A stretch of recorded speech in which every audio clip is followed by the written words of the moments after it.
À partir du 10 janvier 2012, il a été décidé à l'échelon européen et français que les biodéchets alimentaires devaient être transformés, recyclés et valorisés.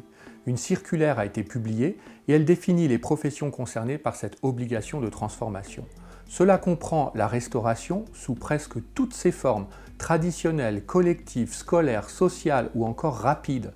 Cela englobe aussi le commerce alimentaire, les hyper, les supermarchés, les supérettes, les magasins d'alimentation générale, le commerce de détail de produits surgelés, le marché de gros ou de détail, mais l'application de la loi est progressive. Elle concerne depuis le 1er janvier 2012 les producteurs de biodéchets de 120 tonnes annuelles.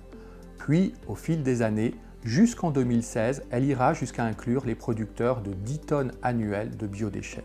Autant dire que cela va concerner rapidement beaucoup de professionnels. Par exemple, avec un ratio de 134 grammes de biodéchets par repas servi, un site de restauration collective ouvert 140 jours par an et qui sert en moyenne 1200 repas par jour, devra faire trier les déchets au plus tard en 2015. Ou encore, avec un ratio de 43 grammes par ticket, un site de restauration rapide qui travaille tous les jours de l'année et qui enregistre en moyenne 1000 tickets par jour devra trier ses biodéchets au plus tard en 2016. Pour le commerce alimentaire, en hyper ou supermarché, les obligations sont quasiment entrées en vigueur pour toutes les surfaces de plus de 1000 m².